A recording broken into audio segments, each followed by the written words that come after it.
할렐루야. 네, 사랑합니다. 축복합니다. 저만 사랑하나요? 예, 언제나 말씀이 있는 곳 그리고 찬양과 기도가 있는 곳에 오신 여러분을 환영하고 축복합니다. 예, 올라올 때 포스터를 봤어요. 포스터에 있는 글귀가 굉장히 눈에 띄어서 찍어봤습니다. 혹시 눈여겨보신 분 계신가요? 네 가지 문구가 써 있더라고요. 요즘 교회 나가기가 어려웠더니 예수님 사랑 다시 찾고 싶더니 찬양을 많이 하고 싶더니 하나님 기독교가 궁금했더니 그러한 모든 분들 이 자리에 오셨으리라 믿습니다. 예배의 자리, 찬양의 자리를 사모하며 매번 이렇게 매달이죠. 네, 이렇게 준비해 주는 찬양팀과 스태프분들에게도 큰 감사의 말씀을 전합니다. 언젠가 우리가 이렇게 뜨거웠던 마음이 식어질 때가 있고 또 그 포스터의 글귀처럼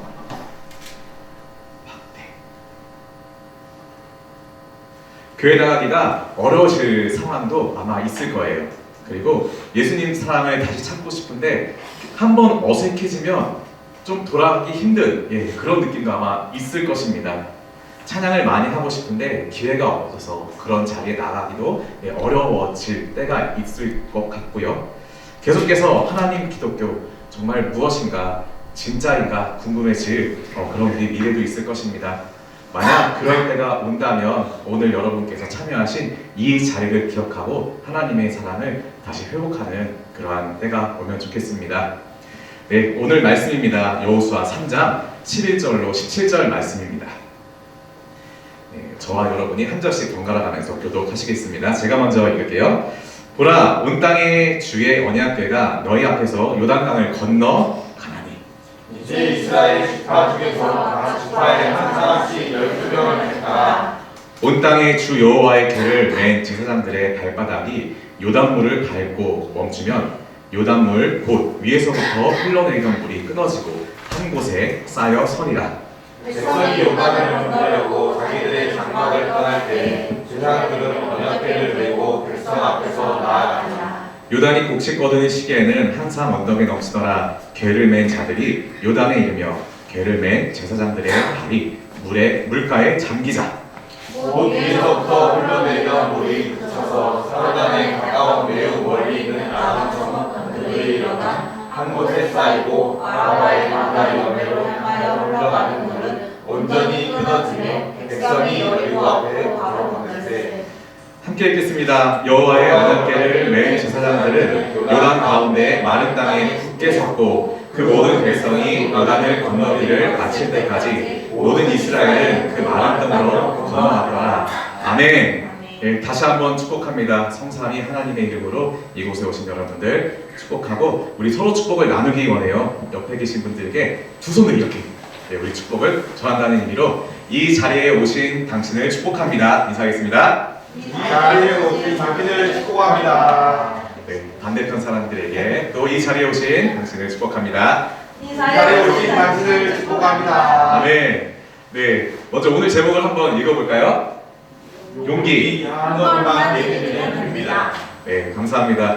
사실 오늘 제목이 너무 길어서 조금 줄였습니다. 처음에 정했던 제목을 늘리면 다음과 같아요. 하나님께서 우리에게 용기를 주십니다. 우리는 한 걸음만 내디디면 됩니다. 당연히 용기를 주는 주체를 밝히고 싶었는데 좀 길어가지고 줄였습니다. 얼마 전에 SNS에서 이러한 영상을 보았습니다. 짧은 짤이라고 하죠. 기독교 관련 영상인데 감성 짤 같은 거예요. 굉장히 분위기 있는 음악과 함께 이러한 자막이 있었어요. 어떤 학생이 책상에 앉아 있는데 공부가 잘 안 되어서 굉장히 힘들어하는 모습이 보였습니다. 그러면서 자막에 이렇게 써 있었어요. 우리는 하나님께 공부를 잘하게 해달라고 기도합니다. 근데 다음 이미지와 다음 자막은 이렇게 바뀌었습니다. 하나님은 우리가 지혜로워질 수 있는 기회를 주십니다. 지금 중고등학생들, 대학생들 계속해서 공부 열심히 하라는 말이죠. 또 다른 사람은 무엇인가 삶이 어려워서 힘들어하고 있었습니다. 그 사람의 기도는 이랬대요. 우리는 하나님께 잘 살게 해달라고 부자가 되게 해달라고 기도합니다. 그래도 다음 자막은 이렇더라고요. 하나님은 그 기도에 우리가 열심히 살 수 있는 열심히 일할 수 있는 기회를 주십니다. 네, 오늘 주제인 용기에 대해서도 마찬가지였습니다. 우리는 하나님께 용기를 달라고 기도합니다. 이 나에게 닥친 어떤 고난과 어려움이 빨리 끝나게 해달라고 기도하죠. 그러나 하나님은 우리가 그 용기를 낼 수 있는 환경을 던져주십니다. 아멘. 네. 예, 우리는 살아가면서 정말 많은 것들이 필요합니다. 그중 오늘은 말씀드린 바와 같이 용기에 대해서 나눌 것입니다. 우리에게 용기는 과연 어느 때에 필요한 것일까? 하나 강사님께 질문 드리고 싶어요. 네. 그 찬양 인도를 처음 했을 때, 오늘 찬양 너무 감사한데 찬양 인도를 처음 했을 때 느낌이 혹시 어땠나요? 뭐 상황이나 마음이나. 사실은 기억이 잘 안 나지만 너무 오래전이라 기억이 잘 안 나지만 그냥 그 기도했는데요. 항상 똑같은데 지금도 내가 할 수 있는 것이 아닌 하나님이 해달라고 하고 섰어요. 네, 모든 것을 하나님께 맡기셨어요. 그래서 찬양 너무 좋았습니다. 예, 하나 강사님과 찬양팀님께도 박수. 감사와 당연히 박수. 감사합니다. 예, 당연히 또 우리 하나님 영광 받으시고요. 저는 첫 찬양 인도했을 때가 아직도 기억이 남아요. 20년 조금 넘었는데 그때 찬양 인도를 했던 때가 하필 영어로 찬양 인도하는 때였습니다. 제가 외국에 있을 때 열심히 이제 영어 랭귀지 스쿨을 마치고 그 졸업 예배가 되었을 때 그 무리에서 기타를 치는 사람이 그때 이제 기타 거의 한 1, 2년 차밖에 안 됐는데 기타를 칠 수 있는 사람이 저와 저의 친한 형밖에 없었어요. 그런데 이 형이 기타를 굉장히 잘 치는 형이었습니다. 그래서 나는 그냥 옆에서 따라치면 되겠지, 영어 열심히 이렇게 악보에 적어두고 열심히 읽으면 되겠지 하면서 사실 첫 번째 찬양 인도는 그렇게 겁나지 않았어요. 그런데 문제는 두 번째 찬양 인도였습니다. 당연히 이제 또 그 제자 훈련이 끝나고 그 졸업 예배 때 제가 이제 혼자 기타로 영어로 인도를 하게 되었는데 그때 기타를 잘 치던 형이 옆에 없었어요. 큰일 났습니다. 제가 이 찬양 인도를 이렇게 부탁받았던 때가 입학식 날이었어요. 그 제자훈련 입학하던 날 6개월 후에 우리 졸업 예배 때 도하나 네가 찬양 인도를 해라. 당연히 영어를 하라는 거죠. 큰일 났습니다. 온몸이 엄청나게 떨렸고 어떻게 해야 되나, 홈팀은 어떻게 짜고 이 말도 잘 안 통하는 이 다국적 찬양팀으로 모인 사람들 어떻게 그 악기라든지 뭐 들어가고 마무리하고 반복하는 거 어떻게 다 머릿속으로 이렇게 인도하나 너무너무 멘붕이었어요. 물론 직접적으로 도와주시는 상황도 하나님께서 주시지만 그래도 감사한 것은 제가 찬양 인도를 한다는 것을 6개월 전에 알았다는 거예요. 바꾸어 말하면 6개월 동안이나 준비할 시간이 있었던 것입니다. 하나님은 저에게 그렇게 크게 준비할 시간을 주셨어요. 저는 너무나도 감사해서 6개월 동안 찬양 인도를 준비했습니다. 똑같은 그 대여섯 7여개의 곡을 6개월 동안 준비했어요. 얼추 되더라고요. 시간이 지나니까 와, 하나님 그래도 6개월 전에는 너무나도 충격적인 그런 명령이었는데 부탁이었는데 얼추 준비하니까 다 하게 해주시는구나 그렇게 알게 되었습니다. 그렇게 준비시키는 주님을 알게 되었어요. 그런데 제가 그것보다 더욱더 심각하게 용기가 필요했던 상황이 제 인생 가운데 있었습니다. 언제일까요? 현재는 고등학교 1학년이에요. 고등학교 1학년 때 저에게 굉장히 용기가 필요한 상황이 있었습니다. 언제냐면 학교에서 누구예요? 여자 누구예요? 야 맞습니다. 같은 학교에 이 찬양 동아리에 제가 들어갔었는데 그 찬양 단장 역할을 하는 자매가 너무 마음에 들어요. 제가 금사빠여서 금방 빠집니다. 어떻게든 고백을 하고 싶었고 연초부터 1학기 때부터 계속 매일매일 만나서 연습을 했거든요. 음악실에서 그리고 또 방학 때는 인근 교회에서 만나서 계속 연습을 하는 그런 삶을 살았어요. 맨날 만나니까 너무 좋아지는 거예요. 그래서 드디어 나이도 때가 왔구나. 왜냐면은 중학교 때만 해도 좋아하는 여자 사람이 있었지만 말을 못하고 그냥 그 중학교가 끝나고 학교가 달라져가지고 고등학교가 달라져가지고 마음속에 한 가지 커다란 이 후회가 있었거든요. 그래서 그래 뭐 잘 되든 안 되든 한번 고백을 해보자. 그리고 어느덧 2학기 축제 날이 다가왔어요. 축제 때 이런 서비스가 있더라고요. 꽃 같은 거 있죠. 꽃을 이렇게 사서 뭐 전달해주고 그 기회를 그 분위기를 타가지고 학교 앞에 교회에서 만나서 고백을 했어요. 그런데 문제는 열심히 생각하면서 몇 주 동안 생각하면서 용기를 내서 고백을 했는데 그 다음을 생각하지 않은 거예요. 그렇게 끝났습니다. 두 번째가 되었어요. 고등학교 2학년이에요. 또 다른 친구랑 같은 조가 되었는데 그 친구가 너무 마음에 드는 거예요. 또 봄부터 계속 찬양 동아리를 하고 묵상 모임을 하고 연말 되니까 작년에 그 친구는 머리에서 싹 지워지고 이제 이 친구가 너무 마음에 들게 되었습니다. 이제 작년과 같은 실수는 하지 말자. 내가 말을 못하고 제가 굉장히 부끄러움을 많이 타는 그런 스타일이었어요. 그래서 많은 사람들 앞에서 이야기하는 것 자체가 굉장히 떨렸던 사람입니다. 그래서 저는 또 특별한 용기가 필요했던 거죠. 생각을 하기를 그래, 작년에는 꽃만 주고 끝났는데 올해는 무언가 그 다음을 계속 생각해야 되겠다 하고 생각한 것이 잠언 읽기였습니다. 잠언이 1장부터 몇 장까지 있죠? 1장부터 31장까지 있어요. 하루에 한 장씩 읽으면 한 달이 가득 찹니다. 하루에 한 장씩 기도를 하면서 하나님 저희 입술에 지혜를 주십시오 하고 하나 둘 셋 이렇게 읽고 한 달이 지난 다음에 역시 그 친구를 학교 5층에 불러서 구석진 곳에 불러서 고백을 했습니다. 거절을 못 하더라고요. 감사하게. 그래서 교제를 시작했지만 또 그 다음을 생각 안 한 거예요. 그리고 고3이 돼가지고 몇 개월 만나다가 그래 우리 서로 기도해주고 축복해주고 잘 우리 고3의 공부에 이렇게 고3의 역할에 충실을 다하자라는 약속을 하고 헤어졌습니다. 그것이 저의 인생 가운데서 굉장히 용기를 내서 말했던 그런 순간이에요. 재수할 때도 또 이제 상황이 바뀌어서 웃지 마세요. 어떤 한 자매가 여자 사람이 앉아서 공부를 하는데 굉장히 이뻐 보이더라고요. 저는 뒤에 있었고 항상 대각선 자리에 앉아있기 때문에 그 모습이 보였습니다. 근데 그때는 조금 참았어요. 참다가 놓쳤습니다. 다른 친구가 먼저 그 친구를 이렇게 고백을 해가지고 교제를 시작하더라고요. 제가 이렇게 어떻게 방해할 수는 없죠.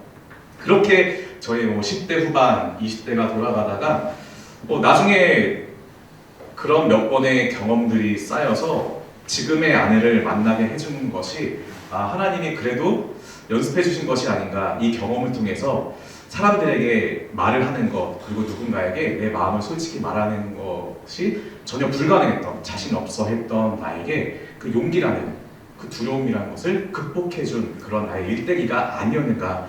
지금 아내를 만나니까 그런 생각이 들었습니다. 지금의 아내는 당연히 완벽한 저의 주도로 어디 가자 여기 가자 그렇게 만났어요. 말은 하지 마시고요. 어쨌든 그 영역에 의해서 10년, 20년간 성장했던 저를 발견할 수 있었습니다. 1년 이야기가 아니라 쭉 이렇게 어떤 이야기예요. 들이댔죠, 아내에게는. 그렇게 수많은 교회 활동과 또 알바 등 많은 인생의 경험을 통해서 이 자리에 서서 이야기하는 그 자체는 굉장히 놀라운 변신이에요. 아직도 저의 가족들은 제가 목사가 된 것을 신기해합니다. 어떻게 여러 사람 앞에서 이렇게 말할 수 있는지. 기적이죠. 하나님이 이끌어 주신 것입니다. 이스라엘 민족도 역사 가운데 이와 같은 과정을 거쳤어요. 용기가 없고 겁쟁이 없고 두려웠던 이러한 시절이 있었는데 어느 순간 용기를 얻어서 거침없이 앞으로 나아가는 그러한 성장을 겪었습니다. 이해를 돕기 위해서 창세기부터 여호수아 오늘 3장까지 관련된 이야기만 짧게 이야기해 드릴게요. 하나님 나라를 형성한다는 관점이 있습니다. 혹시 국가의 3요소를 중학생은 배우나요? 요즘에? 국가의 3요소 뭐가 있죠? 우리 좀 몇 년 전에 국민, 영토, 주권 맞습니다. 나라의 3요소. 국가가 성립하려면 국민과 영토와 주권이 있어야 돼요. 하나님은 이 세상을 창조하시고 홍수 후에 펼쳐진 그 수많은 백성들에게 이스라엘 백성들로 하여금 하나님 나라를 만들고 싶어 하셨습니다. 창세기에서는 수많은 하나님의 자녀 아담과 하와이로 수많은 사람들이 불어났어요. 요셉 때 이집트로 옮겨가고 애굽으로 옮겨간 뒤에 하나님의 자녀 이 히브리 사람들이 굉장히 많이 불어났습니다. 그것이 창세기예요. 출애굽기 어떻죠? 출애굽, 애굽을 나온다는 뜻입니다. 많아진 백성들로 하여금 이제 하나님께서 때가 찼다 하고 그 하나님의 백성들을 애굽에서 이집트에서 이끌어내셨어요. 이제는 하나님 나라의 백성이 있으니까 나머지 국민이 있으니까 뭐가 있어야죠? 영토와 주권. 그래서 하나님은 그 가나안 땅이라는 영토로 그 백성을 옮길 계획을 하십니다. 10가지 재앙으로 그 이집트를 쑥대밭을 만드시고 그 인원들을 그대로 이제 광야로 이끌어내셨어요. 그것이 출애굽기입니다. 가나안으로 가는 여정입니다. 이제 가나안 땅이라는 영토도 생겼어요. 아직 들어가지는 않았지만 그 영토로 한 걸음 한 걸음, 좀 길었죠. 40년 정도. 이제 마지막으로 필요한 것이 주권입니다. 법에 관한 거예요. 이 법에 관한 것이 출애굽기 20장에 처음으로 나옵니다. 어떤 것이죠? 우리 성경책 맨 앞이나 뒤에 있는 것, 하나님의 10가지 계명, 10계명이에요. 하나님 나라의 백성이라면 적어도 이러이러해야 한다라는 법, 그리고 레위기를 지나면서 이 나라의 주인이신 하나님께 제사를 하는 방법이나 백성들끼리는 어떻게 지내야 한다는 그런 생활법들을 알려주셨습니다. 그러한 법의 테두리가 생겼습니다. 이제는 우리 국민들 스스로 지켜야 하죠. 민수기, 나라를 지키기 위해서 이민족의 침입에 대비하기 위해서 군대를 만들었습니다. 그 호구 조사를 한 것이 민수기예요. 민수기가 영어로 넘버스예요. 넘버. 사람을 한 사람 한 사람 지파별로 세서 전쟁에 나갈 만한 사람을 이렇게 뽑는 것이 민수기입니다. 신명기는 이제 가나안 땅 앞에까지 가서 그들이 광야에서 어떠한 삶을 살았는지 복습을 하고 이제 가나안 땅에 들어가면 어떻게 살아야 할지 예습을 하는 그러한 책입니다. 창출 레미신 우리 벌써 다 읽었어요. 빠르죠? 여러분 성경 1도 쉽습니다. 성경 완도 굉장히 쉬워요. 모세오경이 이렇게 빠르게 지나갔습니다. 그렇게 창출 레민신 다 지나가고 신명기가 지나가고 모세의 시대가 지났습니다. 모세의 후발주자가 누구죠? 여호수아예요. 40년간 이스라엘 백성들을 독보적으로 정말 잘 이끈 그런 지도자 모세가 죽은 다음에 여호수아가 그 뒤 바톤을 이어받았습니다. 우리 여호수아의 입장을 한번 생각해 보길 바랄게요. 모세는 하는 일마다 다 사실 성공을 했습니다. 심지어는 백성들은 실패해도 모세의 중재로 그 죽을 뻔하던 백성이 이렇게 하나님의 돌이킴으로 인해서 살아난 적도 있고, 모세는 이스라엘 역사 가운데서도 모세야 엘리야 할 만큼 기억될 만한 아주 훌륭한 지도자였어요. 그러한 훌륭한 모세의 뒤를 이은 여호수아의 마음이 어땠을까요? 엄청나게 부담스럽습니다. 맞습니다. 모세에 비해서 이제 자신도 이제 나이가 찼지만 경험도 사실 많이 없고 믿음은 있었지만 내가 진짜 그 모세가 했던 그 지팡이, 그 민족의 지도자 역할을 할 수 있을까? 하나님께서 명령하면 거침없이 할 수 있을까? 때로는 백성을 혼내는 역할도 해야 했습니다. 내가 할 수 있을까? 마치 이런 겁니다. 4번 타자가 말로 홈런을 쳤어요. 그리고 이 타석이 다 비어진 자리에 5번 타자로 나간 그런 기분이었거든요. 과연 여호수아가 어떤 마음이었을까요? 가나안 땅 문턱에 다다랐습니다. 여호수아 이제 1장, 2장, 3장이 나와요. 여호수아가 이제 그 땅을 점령하기 위해서 정탐꾼을 보낸 것이 2장이고 그 다음에 오늘 여호수아 이제 3장까지 온 겁니다. 굉장히 상징적인 사건이 우리 3장에서 일어났습니다. 여호수아가 아침에 이제 일찍 일어나고 진중에 다니면서 백성들을 준비시켜요. 일어나, 우리 이제 나아갈 때야. 가나안 땅으로 나아갈 때. 우리 광야 생활은 끝났어. 정탐도 다 하고 왔으니 이제 우리 들어갈 준비를 하자 하고 백성들과 장로들, 이 리더들을 준비시킵니다. 진중에 다니면서 그리고 3절을 보면 너희는 레위 사람 제사장들이 너희 하나님 여호와의 언약궤 매는 것을 보거든 너희가 있는 곳을 떠나 그 뒤를 따르라 명령을 했어요. 구체적인 신호를 주었습니다. 다 일어나서 나가려는데 그 타이밍이 언제냐면은 하나님의 언약궤가 움직일 때 우리 모두 일어나서 옮겨가자라는 이제 메시지를 전한 것이죠. 하나님의 말씀을 상징하는 언약궤를 따라가라고 합니다. 그리고 5절에서 말씀을 하십니다. 여호와께서 내일 너희 가운데에 기이한 일을 행하실 것이다. 기이한 일. 하나님께서 기이한 일이라는 것은 광야에서 굉장히 많이 봤었던 그런 기적의 종류겠죠. 자연적으로 과학적으로 설명할 수 없는 기이한 일을 본다고 말씀을 하셨습니다. 그리고 이제 그 무리가 요단 강 앞까지 온 거예요. 요단, 이제 이 강을 건너가면 이들에게 가나안 정복이 시작되는 겁니다. 전쟁이 있어요. 목숨을 걸어야 되고 이제 다시 광야로 돌아갈 수 없습니다. 이 강을 건너면은 그 돌이킬 수 없는 강을 건넜다라는 표현을 많이 쓰잖아요. 그거예요. 뒤로 갈 수 없고 이제는 가나안 땅에서 보였습니다. 그 수백만 명의 사람들이 오는 모습을 보았기 때문에 그 첫 성 여리고성이나 많은 성들도 이제 우리 침입에 대비하자 하고 무장을 했을 거예요. 그런 무장을 한 민족들 앞에 우리가 나아가는 거예요. 건너면 시작됩니다. 우리도 각자 경험이 있겠죠. 결혼하신 분들은 예식장 문이 열리고 들어갈 때 아마 이 생각을 했을 것입니다. 와, 이 문이 열리고 내가 이제 이 가운데를 걸어가면 이제 나는 싱글이 아니라 유부녀구나. 돌이킬 수 없구나. 기회는 지금이다 라는 생각을 하실 수 있는 분이 있을 수도 있겠지만 들어가면은 이제 이 정반은 전혀 다른 삶이 되는 거예요. 군대도 마찬가지입니다. 훈련소에 들어갔을 때, 신교대에 들어갔을 때 처음에는 친구들과 부모님이 이렇게 있지만 있고 문이 닫히고 우리들이 연명장이나 어느 이제 강당 같은 곳 안에 들어가면 그때는 돌이킬 수 없어요. 문이 닫히면 저 군대 다음에 올게요 하고 도망갈 수가 없어요. 문이 닫히고 그 자리에 있으면 시작되는 겁니다. 그거 아시죠? 그때 그냥 문 뒤로 나가면 영장 다시 나와서 나중에 가는 거.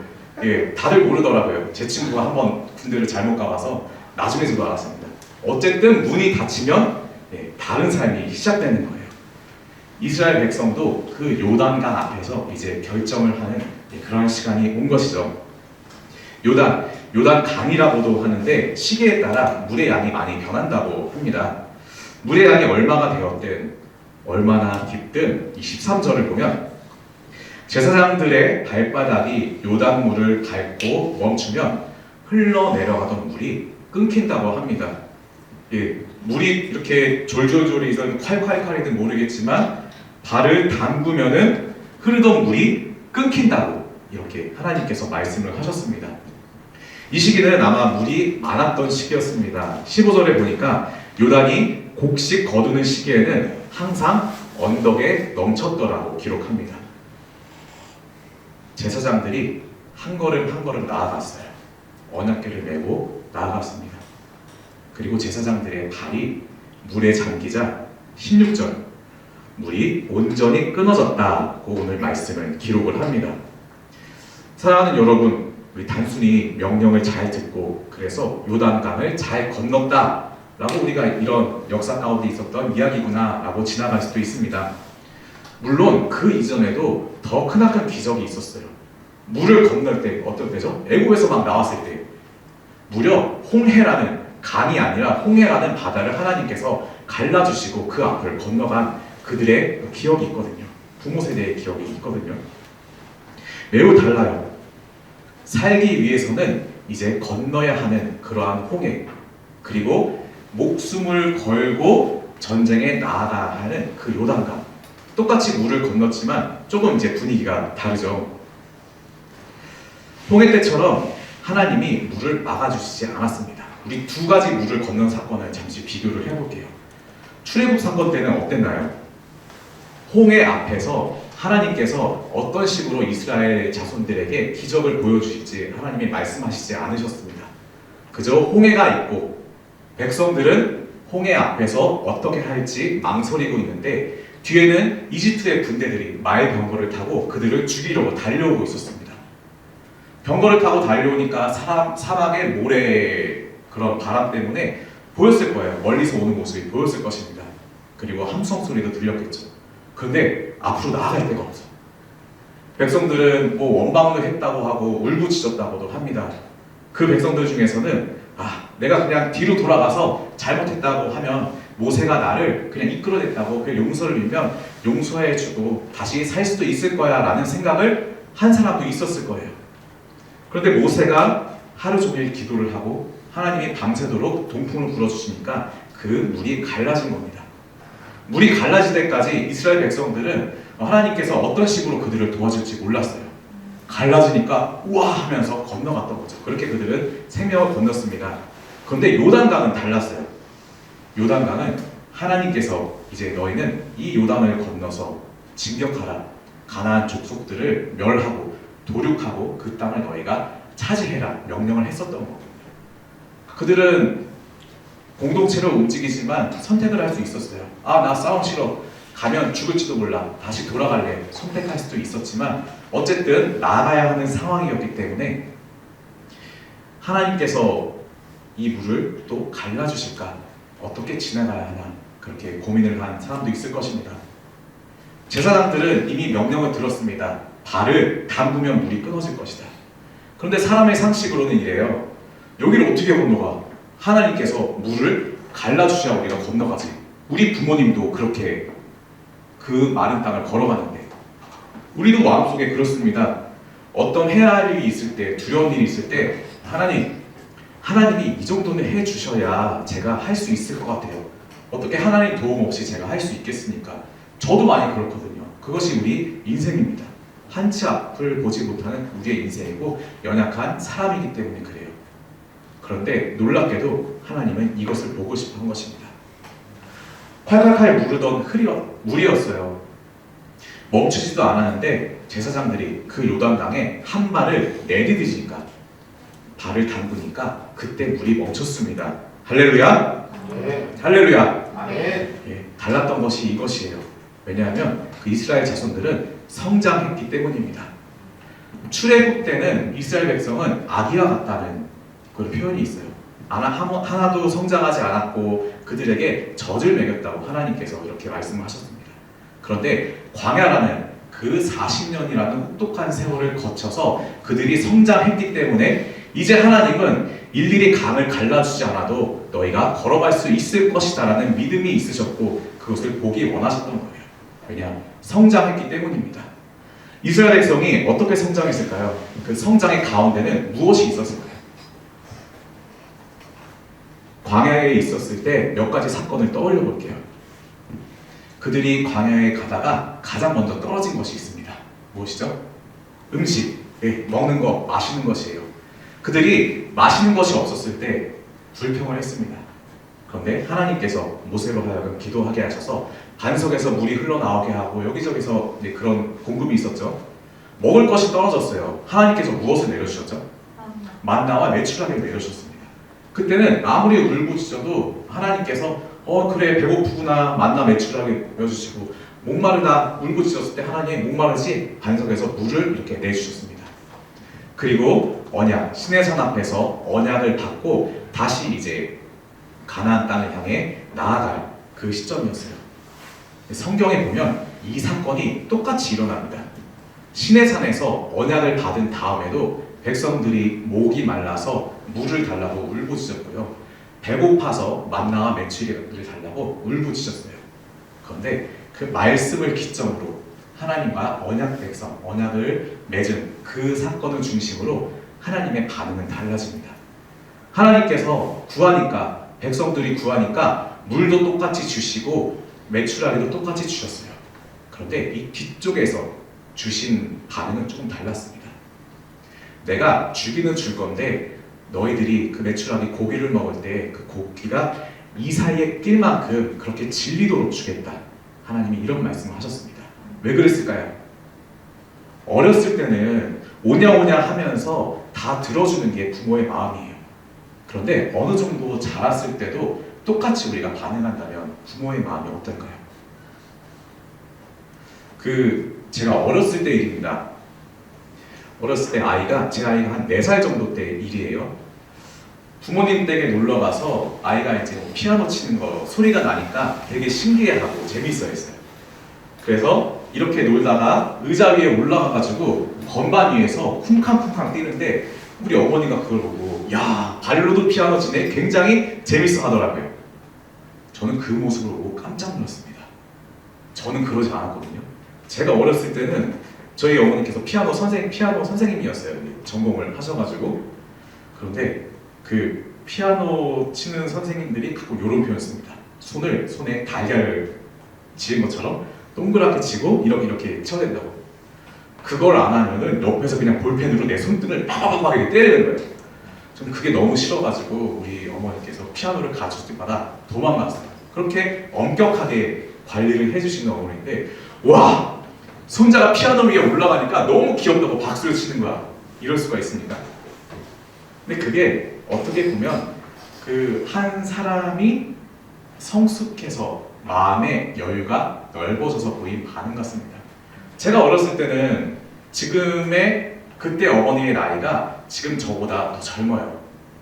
얼마나 저를 키우려고 또 돈을 버시려고 이렇게 바득바득 사셨겠습니까? 그런데 배우라는 피아노는 잘 안 배우고 손가락 모양 이상하니까 볼펜으로 막 이렇게 때리는 그런 삶을 사셨어요. 근데 지금은 이제 거의 은퇴하시고 삶도 좀 여유로워지셨고, 근데 제가 아들을 낳고 이렇게 피아노 위에서 쿵쾅쿵쾅 하는 그런 손자의 모습을 보고 예전에 그런 이제 조급함은 다 사라지고 여유가 생기신 거죠. 와, 우리 손자 귀엽게 피아노 위에서 노는구나. 세상에 사람이 그렇게 변합니다. 그런데 제가 전하려고 하는 것은 이것이에요. 시간이 지나고 사람이 성숙하면 우리의 마음은 넓어지고 성장하면서 여유가 생긴다는 그런 것이죠. 여호수아와 성숙한 이스라엘 백성도 하나님께서 주신 이런 여유와 용기로 먼저 발을 내딛은 겁니다. 그러자 무리들이 멈추었습니다. 말씀을 마칠게요. 그럼 아무리 준비를 잘 시켜주셔서 결국 나 혼자 해야 될 때가 있습니다. 우리가 신앙의 자리에서 이런 예배의 자리, 그리고 교회에서도 열심히 나름대로 훈련을 받으면서 또 학교에서 공부도 하고 직장에서도 스펙을 쌓으면서 잘 자라가지만 언젠가는 꼭 나 혼자 무엇을 해야 할 그럴 때가 올 수 있습니다. 있던 용기가 없어지면 어떡하지? 이미 하나님은 약속하셨는데 내 마음이 다시 두려워질 수 있잖아요. 어떡하지? 그때 여러분 이 말씀을 잘 기억하시길 바랍니다. 여호수아 1장입니다. 여러분이 뭐 메모할 거 지금 성경책 없어도 여호수아 1장만 집에 돌아가셔서 읽으시면 돼요. 여호수아 1장 5절에 이런 말씀이 있어요. 이제 여호와께서 하나님께서 모세가 죽고 그 자리를 이제 이어받은 여호수아에게 이제 용기를 내라고 한 말씀입니다. 내 평생에 너를 능히 대적할 자가 없을 것이다. 내가 너를 떠나지 아니하며 버리지 아니할 것이다. 6절 강하고 담대하라. 7절 오직 강하고 극히 담대하라. 자로나 우로나 치우치지 말라. 그리하면 어디로 가든지 형통하겠다. 8절 내 길이 형통할 것이다. 9절 두려워하지 말며 강하고 담대하라. 내 하나님 여호와가 너와 항상 함께 있느니라. 이 짧은 9절에 내가 너와 함께 하겠다, 강해라, 담대하라, 두려워하지 말라라는 말씀이 계속해서 반복되고 있어요. 하나님이 이 타순을 이어가는 여호수아에게 가장 하고 싶은 말이 무엇일까요? 두려워하지 말라예요. 왜냐? 하나님은 여호수아가 두려워하고 있다는 마음을 아마 가장 잘 아시는 분이시기 때문입니다. 그래서 가장 필요한 말씀, 두려워하지 마라, 강하고 담대하라는 말씀을 하나님께서 정하신 것이죠. 어쩌면 지극히 큰 부담을 갖고 있을 여호수아는 이 말씀을 듣고 큰 용기를 얻을 것입니다. 생각해 보세요. 하나님이 직접 말씀하시는데 계속 강하라, 강하라, 담대하라, 담대하라. 우리도 이런 말씀 들으면 되게 좋을 것 같아요. 예, 군대 앞에서, 시험 앞에서 나는 떨고 있는데 하나님이 계속 두려워하지 마라, 두려워하지 마라, 강하고 담대하라, 강하고 담대하라. 얼마나 든든할까요?